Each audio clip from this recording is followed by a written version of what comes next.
Visayas, Mindanao, Metro at Mega Manila. Sa oras natin ngayon na 10:26 PM at napakinggan nga po natin ang kabuuang storya ng ating secret file sender na si Senny. Si Senny na sa araw, isa po siyang trabahante ng restaurant. At sa gabi naman po, ang trabahong pinasok niya ay ang ibenta ang kanyang katawan sa mga parokyanong magkakagusto sa kanya.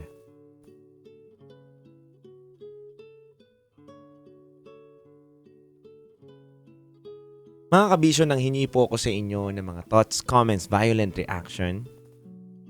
At isa-isa po natin itong basahin ngayong gabi na to.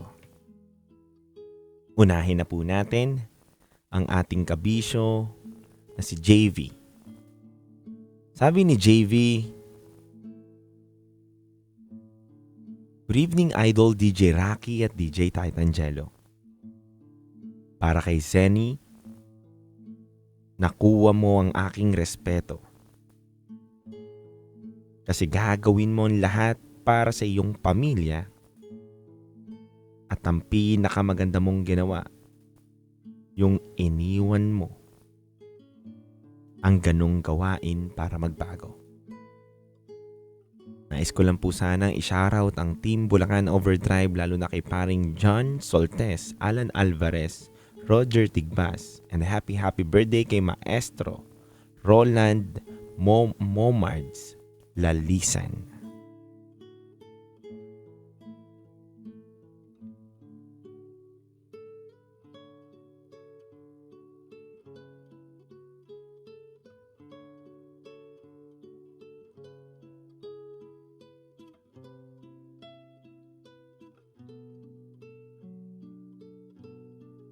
Sabi naman dito ni Gab Pausing, "Good evening po DJ Rocky at DJ Jello. Para sa ating secret file sender, ang masasabi ko po is hanga ako sa kanya. Masasabi man nakakaiba ang trabaho niya pero nagawa niyang maitawid ang sarili niya sa buhay. Sa aking opinion po, walang dapat hinuhusgahan na trabaho kung ginagawa naman ito para sa mabuting pakay. Kagaya ni Sender na pinapaaral yung mga kapatid niya. Wish ko po kay Sender ay sana tuloy-tuloy na ang pagiging masipag at sana rin makahanap ng gusto niya na talagang trabaho. At sana yung partner mo ay patuloy kang susuportahan sa inyong buhay."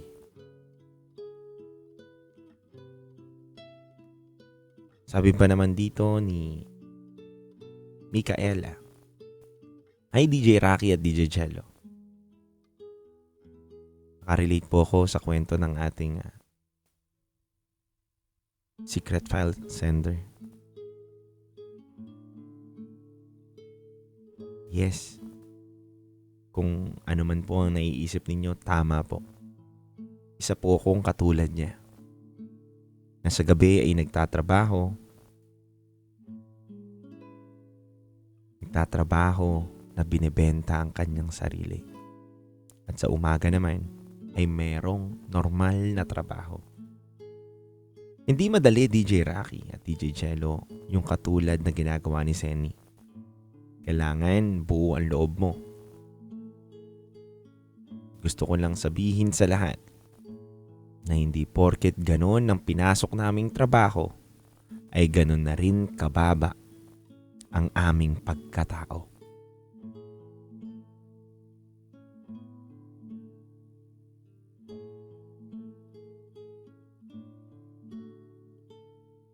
Mga kabisyo, marami pa pong nagbahagi ng kanilang mga komento, thoughts, comments, violent reaction.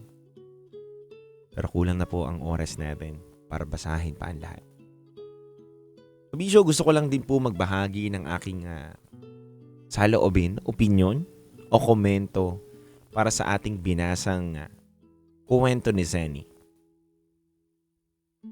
Tama yung kabisyo natin na si Micaela na nagbahagi ng kanyang saloobin. Na sana wag silang husgahan sa kanilang pagkatao.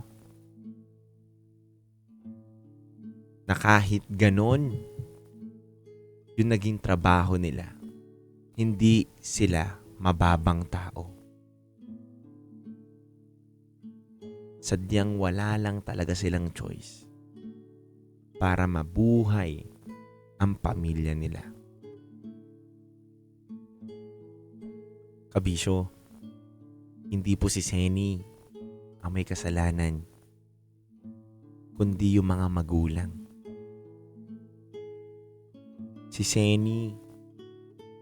Zenny pa ang gumawa ng paraan para mabuhay yung mga kapatid niya. Diba dapat yung tatay, yung nanay ang gumagawa ng paraan at hindi yung anak ang gumagawa ng paraan para mabuhay ang kanyang magulang?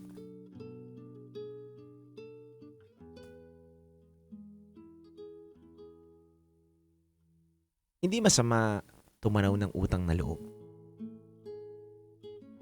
Pero kabisyo, 8 silang magkakapatid. Hinayaan ng kanilang nanay at tatay na maging 8 sila nang walang maayos na trabaho. At ang magsasuffer, katulad ni Zenny.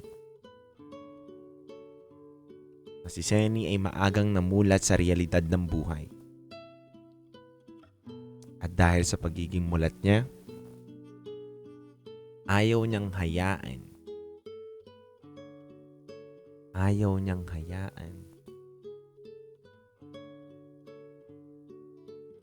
na masira yung pamilya niya, magutom yung pamilya niya nang wala siyang ginagawa. Kabisyo, kahit sino naman talaga, hindi kayang tiisin na nagugutom ang pamilya.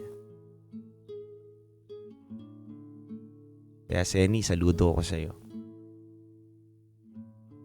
Saludo ko dahil sa iyong pagmamahal sa pamilya mo. Pagmamahal na sagad.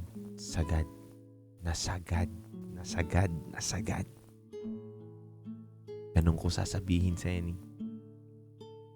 Sobrang sagad na sagad mong minahal ang pamilya mo na ultimo pagkatao mo handa mo ng ibenta. Yung dignidad mo, yung puri mo, para lang mapakain ka sa lamesa. At thank you, Zenny, dahil na-realize mo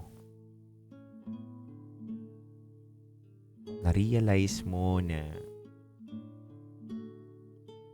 hindi rin tama yung gawain na yun. At dapat baguhin mo din yung buhay mo. Zenny, naway tuloy-tuloy na iyong pagbabago at salamat sa iyong storya. Ikaw ang nagbigay liwanag sa lahat ng katulad mo. Bakit? Hindi porket ganyan po ang trabaho ng isang kakilala natin, kapitbahay natin, kaibigan natin, o kamag-anak natin. Hindi na ibig sabihin yon ay wala na silang kwentang tao. Dapat na natin silang husgahan, pagtawanan o pag-isipan ng masama. Lagi natin tatandaan, sa bawat action ng isang tao, sa bawat desisyon ng isang tao, may pinanggagalingan yan. May dahilan yan. O may pinaguhugutan yan. Katulad ni Zenny, na pinasok niya yung ganong trabaho dahil sa pamilya niya. At kung sa tama mo dadali ng lahat,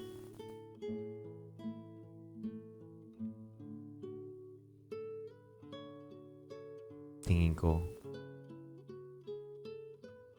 mabubura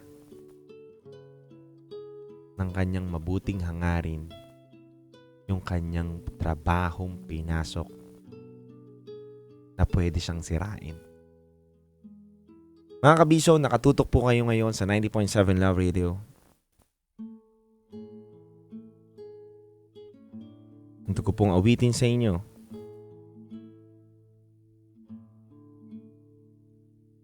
ay awitin ng Boyfriends. First love never dies.